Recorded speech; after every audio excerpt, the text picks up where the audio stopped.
저희 집 뒷뜰에 나무를 몇 그루 이렇게 옮겨다 심어봤습니다.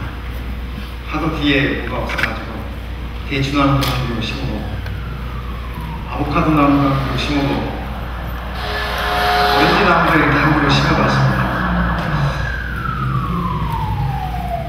근데 그 나무가 몸살을 한 것 같습니다. 잎이 달려있던 잎도 이렇게 떨어져 나가고. 그래서 한번 제가 다른 분에게 여쭤봤습니다. 이 대추나무가 죽은 겁니까? 잎은 다 떨어지고 마른 가지만 이렇게 나왔어요. 이 대추나무가 죽은 것입니까? 했더니 그분 말씀이 내년에 봄을 한번 기다려 보십시오. 그래서 내년에 이제 봄에 혹시 그 대추나무가 잎이 나올까?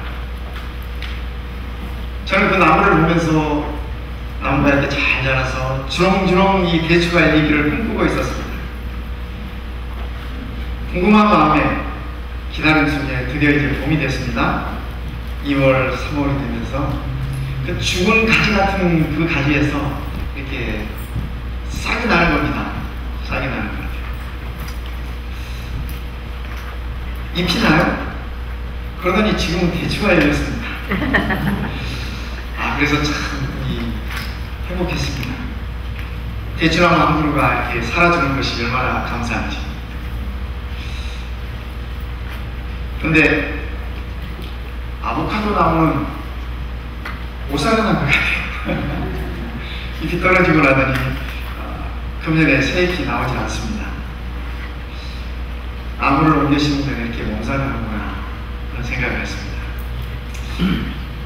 제가 하나님의 말씀을 보니까 하나님의 말씀은 우리 성도들의 삶도 옮겨 심은 나무라고 이렇게 표현을 하고 있습니다.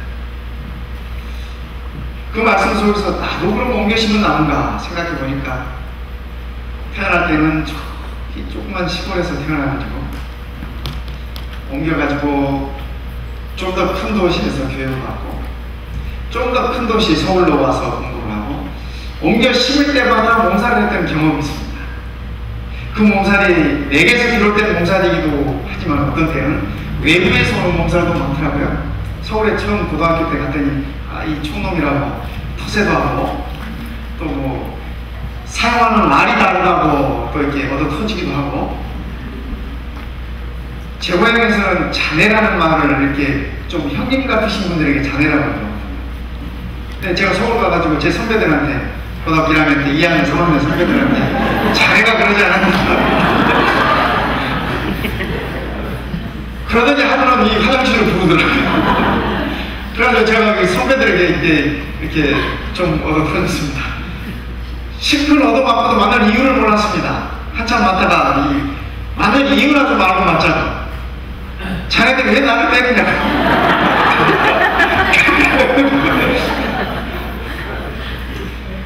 나무를 옮겨 심으면 이 뿌리를 내리는데 어려움이 있습니다. 근데 서울에서는 자네라는 말을 송 아랫사람한테 자네라고 하더라고요. 그래서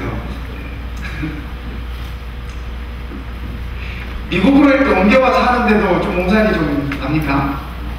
최근에 이렇게 미국에 오셔서 이렇게 사시는 우리 식구들, 그죠?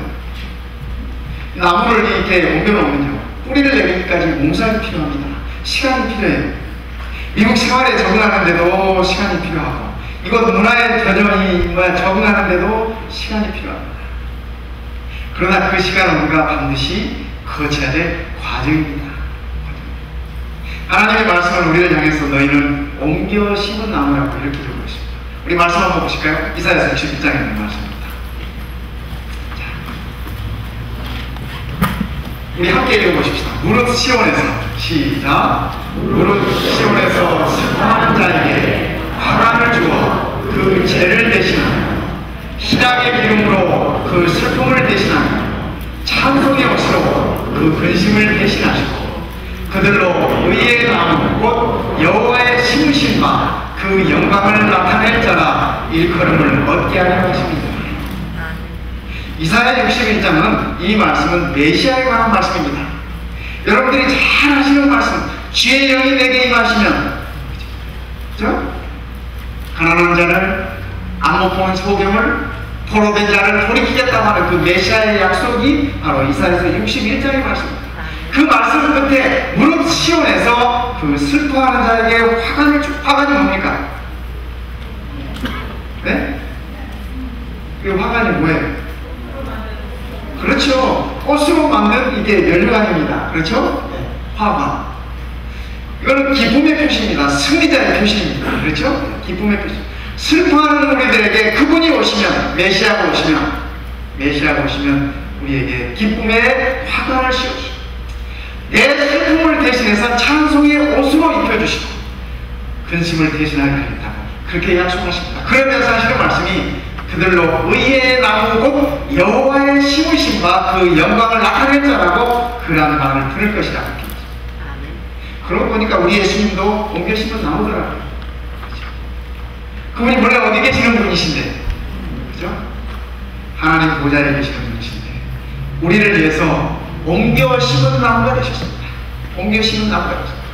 그래서 우리가 여호와의 심으심과 그 영광을 나타내는 자라는 그 말을 듣게 하시기 위하여 그분을 이 땅에 오셨습니다.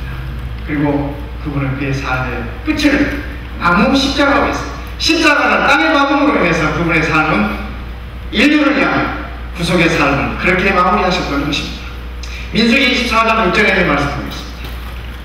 구약성경 민수기 24장 6절 그 벌어짐이 골짜기 같고 강가의 동산 같으며 여호와의 심으신 침향목들 같고 물가의 백향목들 같다.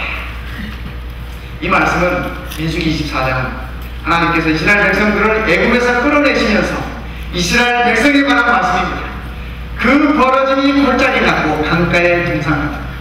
여호와의 심으신 침향목 같고 이 향나무, 아름다운 향기를 빛내는 그 향나무를 얘기합니다. 이스라엘 백성이 이렇다는 얘기입니다. 애굽에서 구원해서 불러내는 그 백성이 이렇게 물가에 옮겨 심어놓은 나무라고 우리 하나님께서는 그렇게 얘기하고 있습니다. 우리는 그러기에 물가에 있는 백향목입니다. 우리는 아름다운 향을 말하는 여호와께서 심어주신 침향목이라고 하는 사실을 우리는 보는 것입니다. 예레미야 32장에 있는 말씀입니다. 같이 읽어보십시다. 내가 시작. 내가 기쁨으로 그들에게 복을 주되 정령이 나의 마음과 정신을 다하여 그들을 이 땅에 심으리라. 여기 말하는 그들이 누굽니까? 이 본문에서 예레미야 32장에서 말씀하시는 그들이 누굽니까? 이스라엘인데 어떤 이스라엘? 이 이스라엘이 어디에 있는 이스라엘? 바벨론에 있는 이스라엘. 바벨론의 포로로 잡혀가 자기 나라 없이 자기의 주권도 없이 남의 나라에 가가지고 60년 포로 생활을 하고 돌아올 그 백성들에게 우리 하나님께서 하시는 말씀입니다. 내가 기쁨으로 그들에게 복을 주되 그들은 기쁨이 없었습니다. 포로 생활에 무슨 기쁨이 있겠습니까? 자기 나라도 없이, 그죠? 자기 민족도 없이 자기 부모에게 다 뿔뿔이 해야되는 포로들에게 무슨 기쁨이 있겠습니까? 그러나 우리 하나님께서 말씀하시기를 내가 기쁨으로 그들에게 복을 주되, 이 복은 무슨 복입니까? 이 복은 무슨 복입니까? 고향으로 돌아오는 복, 하나님을 기쁨으로 섬기는 복, 그죠?